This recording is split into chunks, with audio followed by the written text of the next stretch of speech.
Sos un exitoso fabricante y vendedor de zapatos y querés diferenciarte del estereotípico avaricioso hombre de negocios capitalista. Tu objetivo es vender zapatos de una excelente calidad a un bajo precio y también ofrecer muy buenos salarios a tus empleados, además de excelentes condiciones de trabajo. Básicamente sos el jefe soñado. Teniendo esas cosas en cuenta, ahora vamos a aprender cómo se origina la inflación y qué herramientas tenés para proteger a tus empleados y a tus clientes de ella.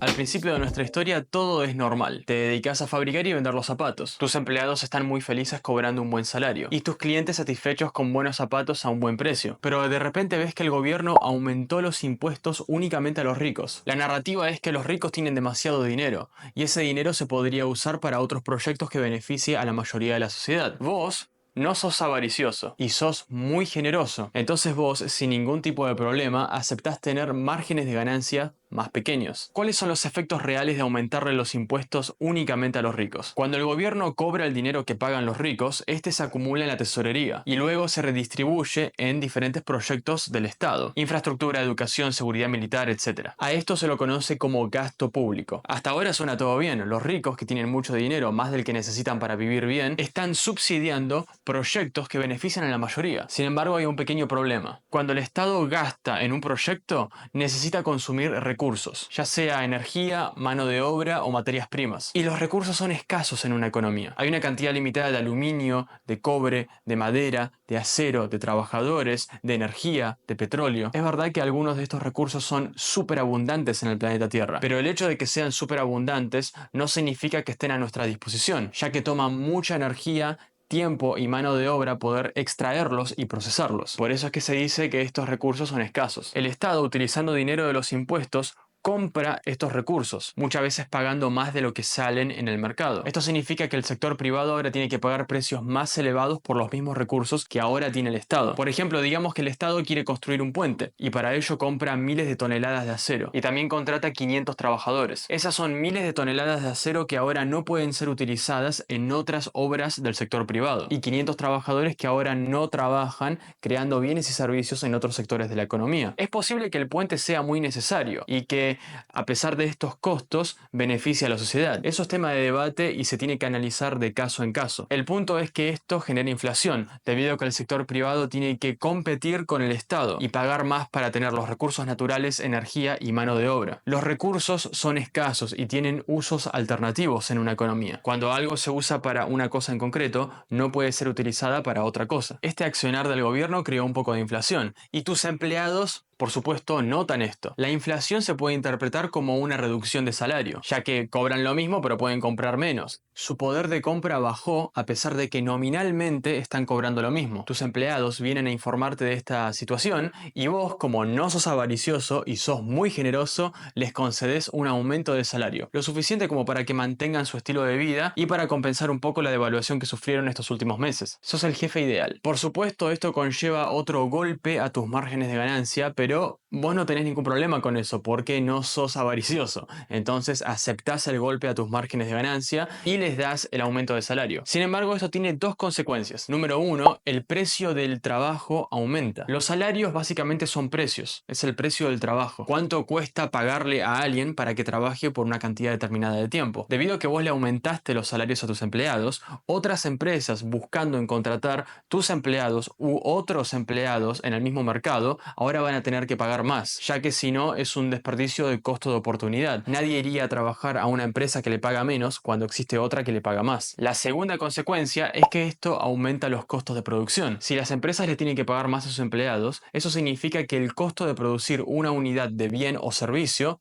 aumenta. Entonces esto genera que la inflación vuelva a subir. Tus empleados nuevamente se percatan de esta nueva inflación y te piden otro aumento de salarios. Vos, como no sos avaricioso y sos generoso, les das este aumento. Eventualmente, asumiendo que el gobierno no está gastando mucho más, los precios llegan a un nivel de equilibrio y la inflación baja. Por cierto, cuando digo que la inflación baja, esto significa que los precios están subiendo menos. Mucha gente cree que cuando baja la inflación, esto significa que bajan los precios. No es verdad. Si tenés una inflación de 10% y luego baja a 5%, esto significa que al principio los precios están subiendo un 10% y después siguen subiendo, pero nada más un 5%. O sea que en ningún momento bajan los precios, solamente baja la intensidad en la cual suben. Y a pesar de que ahora esté todo estable, hubo consecuencias muy importantes. Los recursos que consumió el Estado pudieron haber sido utilizados para crear otros nuevos bienes y servicios u otras empresas. Eso no lo podemos ver, porque nunca se hizo. Los recursos son escasos y tienen usos alternativos, y es muy fácil ver cómo son utilizados de forma de inmediato enfrente tuyo. Por ejemplo, cuando el gobierno crea un puente, es muy fácil verlo y funciona, pero es muy difícil ver lo que no existe, es decir, todas las cosas que se pudieron haber hecho con esos recursos. En esta parte de la historia, el gobierno ahora le va a aumentar los impuestos a los pobres y a la clase media. ¿Y por qué dirías vos? ¿No se supone que los impuestos los deberían pagar los que pueden pagar por ellos, como los ricos? Bueno, eso ya tuvo sus consecuencias negativas que acabo de explicar, pero el asunto es que no es suficiente. La clase política compite por poder, y para llegar al poder tienen que prometer cosas a la mayoría. La mayoría de la población es de clase media o pobre, entonces la narrativa es ofrecerles cosas desde el Estado. Por supuesto se le puede volver a aumentar los impuestos a los ricos,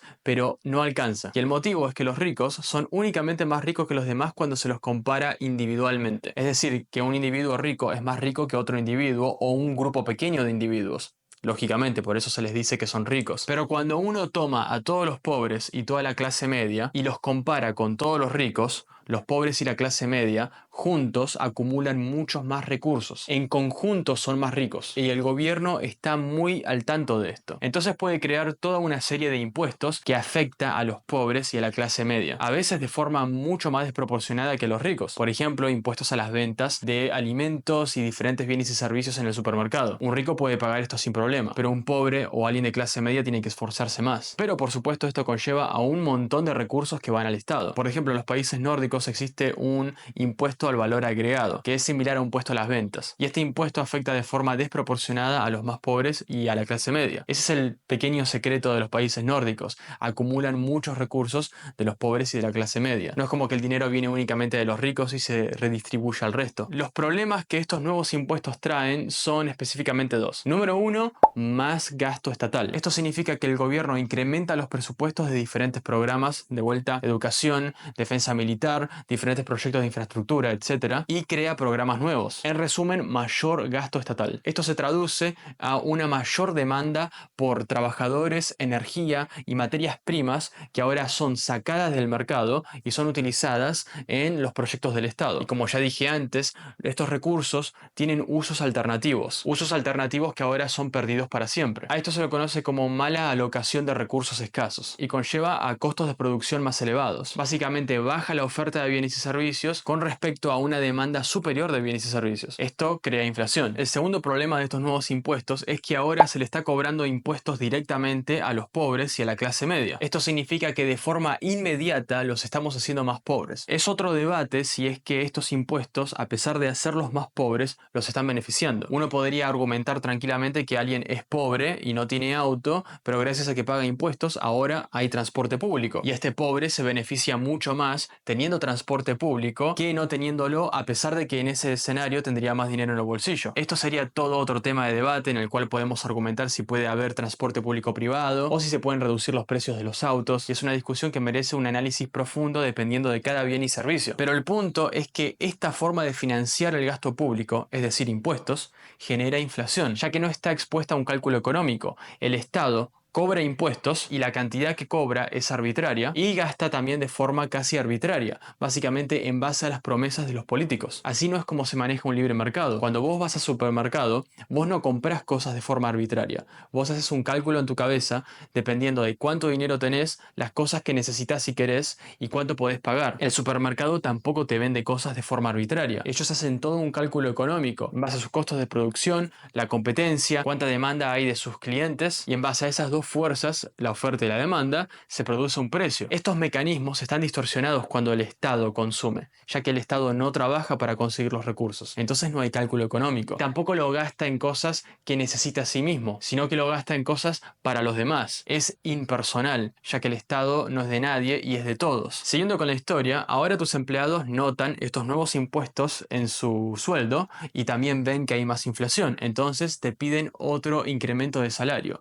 Y vos, por supuesto, como no sos avaricioso y sos muy generoso, se los das. Ahora te estás poniendo un poco nervioso porque estás pagando más impuestos que nunca y estás teniendo costos de producción muy elevados debido a que estuviste aumentando sueldos, y esto conlleva a que tengas márgenes de ganancia muy pequeños. Pero no importa, porque tu objetivo es ofrecer un buen servicio a precios accesibles y ofrecer buenos salarios a tus empleados. Además, no todo es malas noticias. Gracias a que vos te rehusaste a subir los precios, como hicieron tus competidores avariciosos capitalistas, tus zapatos terminaron siendo mucho más baratos con respecto a los demás. Y debido a que su calidad es muy buena, la gente los empezó a comprar en manada. Básicamente estás vendiendo más zapatos que nunca. Y esto conlleva más ganancias. Pero la historia continúa. Esta nueva inflación y problemas económicos hizo que una nueva generación de políticos prometa más soluciones. Y estas soluciones básicamente consisten en más gasto estatal. De vuelta, es debate para otro video si es que soluciones como la educación gratuita o transporte subsidiado son eficientes y a qué nivel son eficientes. Pero el punto es que estos nuevos políticos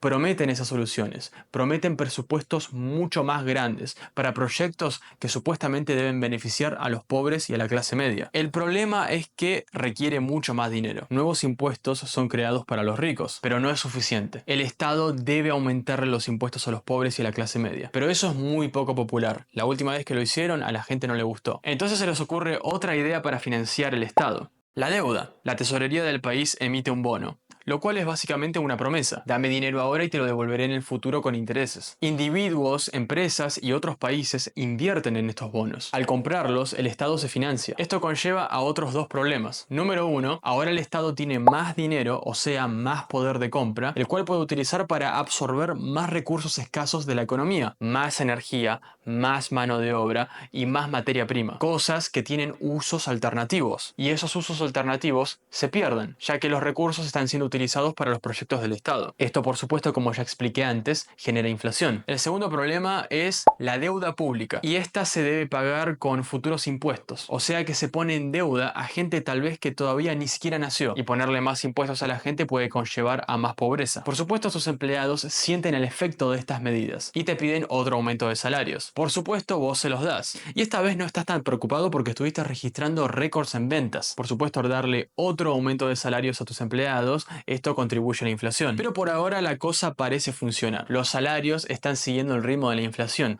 Todo gracias a que vos no sos avaricioso. Después de todo, el capitalismo capaz que no funciona también. Continuemos con la historia. Tu negocio está afrontando un nuevo problema, aunque es un problema bueno en tu opinión. Y es que te estás quedando sin zapatos. Estuviste vendiendo tantos que ahora las góndolas están vacías. A pesar de que estás pagando más impuestos y salarios más altos, te queda mucho dinero restante para poder invertir en hacer más zapatos. Entonces llamás a la gente que trabaja en la fábrica y les pedís que te hagan un presupuesto para toda una nueva línea de zapatos. Ellos te llaman de regreso y te comunican las noticias. Y vos te quedas choqueado. El costo de producción de nuevos zapatos ha incrementado casi exponencialmente. El dinero que vos ganaste de las ventas de tus zapatos, que vos te rehusaste a subir los precios, ya no es suficiente. Es decir, de que a pesar de que tuviste ventas récords de zapatos y ahora tenés mucho dinero, ese dinero no es suficiente para recuperar los zapatos que vendiste. O sea que perdiste poder de compra, a pesar de tener más dinero, lo cual es una situación muy loca. Y estoy seguro que muchas personas, sobre todo de Argentina o de Brasil o Venezuela, que están viendo este video, se sienten identificadas. Hoy en día en su billetera tienen mucho más dinero de lo que tenían hace 10 años, pero tal vez no se sienten más ricos o incluso se pueden llegar a sentir más pobres. Esto es lo que vos ahora estás sufriendo en tu negocio de zapatos. ¿Y por qué sucede? Bueno, de la misma forma que vos experimentaste un incremento en la demanda de tus zapatos y un incremento en los costos de producción de tu negocio, otras empresas experimentaron lo mismo. Producir zapatos requiere energía, requiere materias primas y requiere mano de obra. Y lo mismo con otros bienes y servicios como autos, bicicletas, comida, edificios, etc. El Estado estuvo consumiendo estos recursos y otras empresas privadas, al registrar un aumento en la demanda por bienes y servicios, estuvieron incrementando sus precios, tratando de incrementar la cantidad de dinero que tienen para comprar estas materias primas, más empleados, más consumo de energía y producir más bienes y servicios para que la oferta le siga el paso a la demanda. Esto puede sonar muy bien, más consumo, crea más empleo, más empresas aparecen, pero ahora vamos a ver si eso es verdad. Mientras vos estás en el teléfono hablando con la gente de la fábrica, les pedís que te den una explicación y ellos te dicen: Las materias primas que necesitamos para los zapatos subieron de precio. Las máquinas que necesitan mantenimiento, ahora mantenerlas es mucho más costoso. La electricidad también subió de precio y les tenemos que subir los sueldos a los empleados. También los costos de transporte aumentaron. Vos ahora tenés que poner más dinero para producir los mismos zapatos que antes y estás forzado a venderlos a un precio mayor. Y vos al venderlos a un precio mayor estás contribuyendo a la inflación. Básicamente, a pesar de no ser avaricioso y ser generoso, terminaste pagando la cuenta de forma negativa. Si no tenés suficiente dinero para mantener la producción, vas a tener que reducir tu negocio. Esto significa despedir gente, cerrar sucursales o reducir la calidad de tus zapatos, lo cual afecta al consumidor. Pero ¿qué hay de las empresas que sí estuvieron aumentando sus precios durante toda esta inflación? Bueno, esas empresas, a pesar de que estuvieron aumentando sus precios y acumularon más dinero que vos, aún tienen que competir por una cantidad de recursos más escasos. La demanda por casas está subiendo, la demanda por autos está subiendo, la demanda por ropa y comida está subiendo, y todas estas empresas compitiendo las unas con las otras consumen los recursos, y esto conlleva a que muchas tengan que pagar más y más y más por lo mismo que antes. Los precios suben de forma astronómica y muchas empresas simplemente no pueden costear su expansión. Esto significa que tenés situaciones muy curiosas, como que varias empresas registran ventas récords y crecen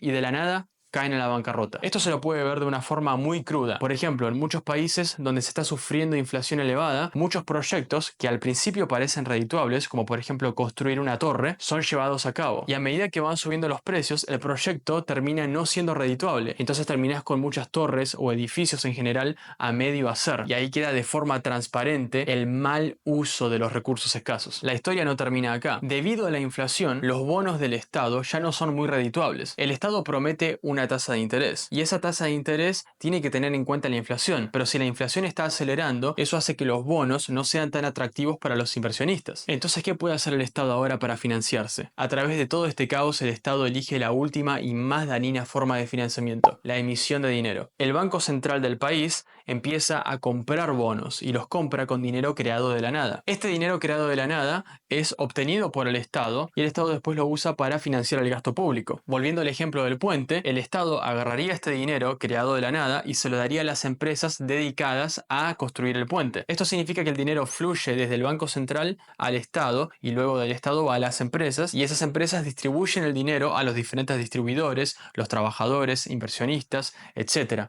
Y el dinero se va esparciendo a través de toda la economía. Cuando la gente tiene más dinero encima, consume más. E incluso si ahorran el dinero, el ahorro no es más que futuro consumo. Así que siempre una cantidad extra de dinero significa un incremento en la demanda. Los recursos siguen siendo escasos y tienen usos alternativos. La gente con este dinero extra puede ir a tu tienda y planea sacarse de encima sus zapatos viejos y comprarte unos nuevos. Esto se ve muy bien para vos porque estás registrando más ventas, pero la realidad es que se están consumiendo recursos escasos de forma insostenible, cual conlleva a futura inflación, lo cual induce a que muchos negocios no puedan expandirse y vayan a la bancarrota. Esto crea más inflación y más pobreza, y por supuesto tus empleados ahora te piden otro aumento de salarios. Al menos los empleados que quedaron, porque tuviste que despedir otros. Vos a este punto te rehusás darles el aumento de salarios, y ellos lo que hacen es protestar. Le exigen al Estado que te obliguen a darles un aumento de salarios, y el Estado lo hace. Vos ahora estás forzado a cortar todavía más tus márgenes de ganancia. No solamente eso, los consumidores se quejan por los elevados precios de tus zapatos, y los políticos, siempre tan oportunistas, a cambio de votos, les prometen solucionar el problema, y crean regulaciones en los precios. Esto significa que vos ahora ni siquiera podés aumentar los precios de tus zapatos. Esto conlleva a que no vas a tener suficiente dinero para fabricar los mismos zapatos o expandir tu negocio. Cuando se crea dinero de la nada o se genera una mala alocación de recursos escasos que tienen usos alternativos, hay dos opciones: o tenés inflación o haces que sea ilegal aumentar los precios, y la otra consecuencia sería escasez. Es una o la otra, o las dos. No se puede escapar la realidad. Y esta situación tiende a ponerse peor y peor sobre el tiempo, ya que es un círculo vicioso. El gasto estatal genera inflación, la inflación crea problemas sociales, y los problemas sociales le ponen presión a los políticos para que hagan algo, y cuando los políticos hacen algo, esto conlleva a más gasto estatal, y se repite el ciclo. Entonces,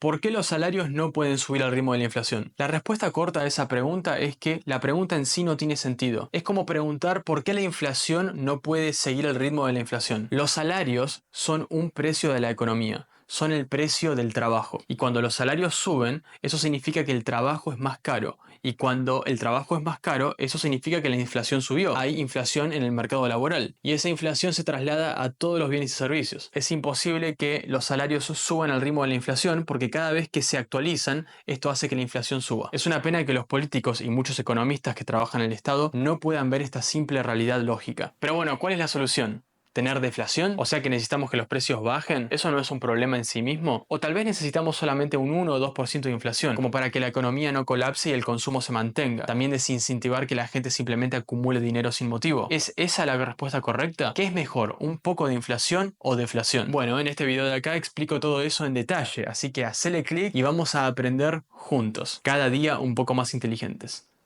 Hasta pronto.